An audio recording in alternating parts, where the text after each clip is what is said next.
आजीवन कभी भी उन्होंने विधानसभा का चुनाव नहीं हारा। लगभग 5-6 बार वो विधायक हुए थे ताजपुर से, और लोकसभा सदस्य भी चुने गए थे। डिप्टी सीएम चुने चुने गए थे एक बार। डिप्टी सीएम बड़ी पार्टी, इनके विधायक जो थे वो ज्यादा संख्या में थे, उसके बावजूद भी इनको डिप्टी सीएम मतलब ये बनना भी नहीं चाहते थे, डिप्टी सीएम बने थे और 2-2 बार मुख्यमंत्री बने थे।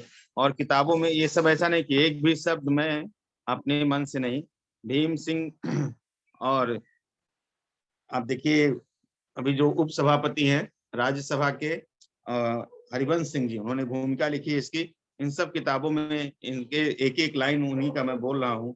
और नरेंद्र पाठक जी एक पुस्तक इन्होंने भी लिखी है, कर्पूरी ठाकुर और समाजवाद।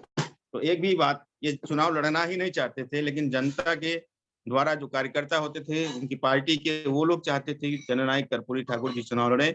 और यही नहीं, बहुत बड़े अंतर से चुनाव जीता करते थे। और इनके चुनाव में सामान्य से सामान्य व्यक्ति, रिक्शा चलाने वाला भी, चाहे वो बंगाल में नौकरी जाके रिक्शा चला रहा होता है या पटना में, वो सब इनके चुनाव में आते हैं कि कर्पूरी ठाकुर चुनाव लड़ रहे हैं। तो मैं चाहता हूं कि आज हमारे लोग कम से कम जाने। और इनके जो कुछ कार्य थे, ये तो इनका राजनीतिक सफर, थोड़े से कार्य के बारे में बस 1 मिनट में बताता हूं मैं आपको। मैट्रिक में इंग्लिश जो सब्जेक्ट था, अंग्रेजी था, अनिवार्य विषय के रूप में था। अनिवार्य का मतलब ये नहीं था कि, अनिवार्य ये था कि आप अगर अंग्रेजी पास नहीं करेंगे तो आप मैट्रिक पास नहीं होंगे।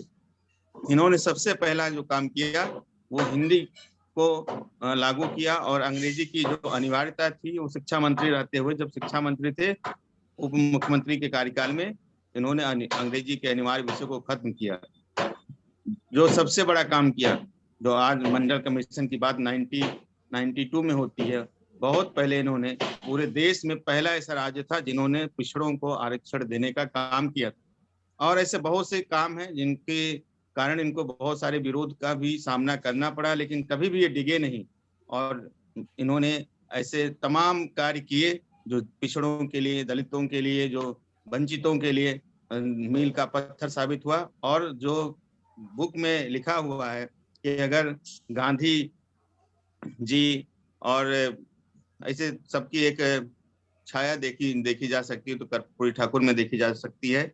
और भीमराव अम्बेडकर जी ने संविधान जरूर लिखा था, लेकिन उसको धरातल पर उतारने का काम हमारे आदर्श और जिनकी प्रेरणा से यह समाज जो है बहुत ऊंचाइयों तक जा सकता है, ऐसे जननायक कर्पूरी ठाकुर जी की, क्योंकि यह जयंती का माह है।